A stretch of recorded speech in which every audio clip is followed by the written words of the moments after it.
박명수 아내분께서 부동산 고수로 알려져 있잖아요. 네. 보통 스타벅스를 입점시켜가지고 높은 가격에 이제 건물을 매각한 걸로 알고 있는데 이런 스타벅스와 같은 앵커 테넌트 관해서도 한번 설명해 줄 수 있을까요?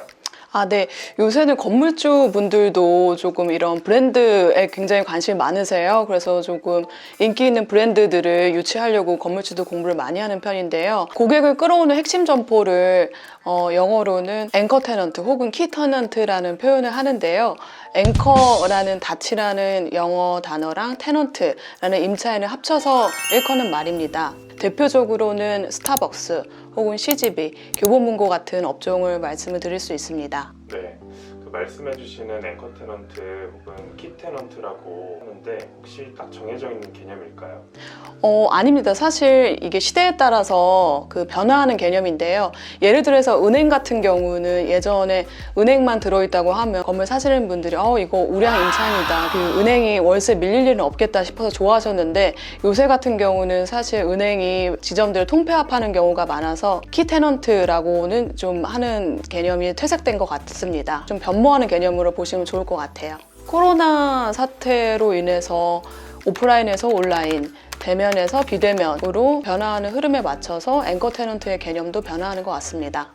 네, 맞습니다. 그 예전에는 스타벅스 점포가 좀 많이 없을 때라 값어치가 되게 많이 올라온 것 같았지만 요즘엔 좀 스타벅스도 점포 수가 많아져가지고 메리트가 좀 떨어진 것 같은데 어떤가요? 맞습니다. 사실 스타벅스가 앵커 테넌트의 좀 대표적인 개념으로 좀 언론이나 이런 데 좀 많이 알려졌었는데 스타벅스가 점포 수도 늘어나고 매출 수수료율도 좀 줄어들면서 요새는 그렇게 모든 사람들이 아는 앵커 테넌트보다는 이렇게 신흥 강자로 떠오르는 브랜드들이 건물주들한테 더 좀 인기가 많은 것 같습니다. 특히나 유명 대기업 음식점 프랜차이즈가 아니더라도 요새는 오너 셰프님들이 SNS나 이런 인스타 마케팅을 통해서 좋지 않은 상권에서 브랜드를 띄우는 경우가 굉장히 많습니다.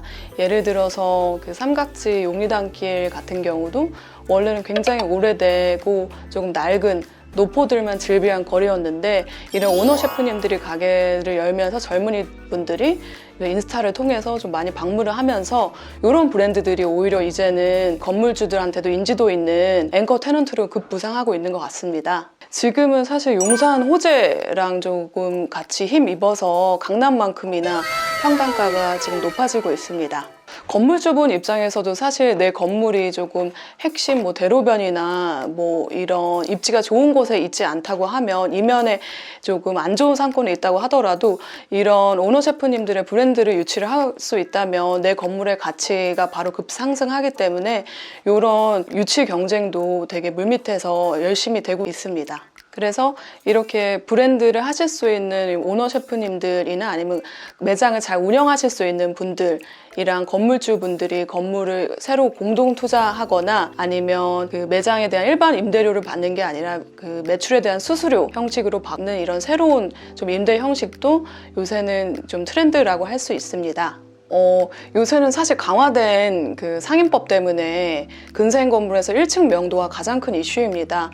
근데 이런 좀 임차인과 임대인이 상생하는 이런 새로운 좀 임대 방식을 따르게 되면 1층 명도에서도 굉장히 좀 자유로울 수 있거든요. 그래서 이런 좀 방법들을 적극 좀 권유해 드리는 편입니다. 여기 목소리만 나오고 계신 우리 잘생긴 홈 PD님께서 외직어 마케팅 회사 직접 운영 중이시고요. 직접 잘 나가는 오너 셰프님들 개인적으로 많이 알고 있습니다. 그래서 저희 강남꼬마팀 연락 주시면 이런 조금 특색 있는 브랜드들 임차 문의나 컨설팅 적극적으로 도와드릴 수 있을 것 같습니다. 감사합니다.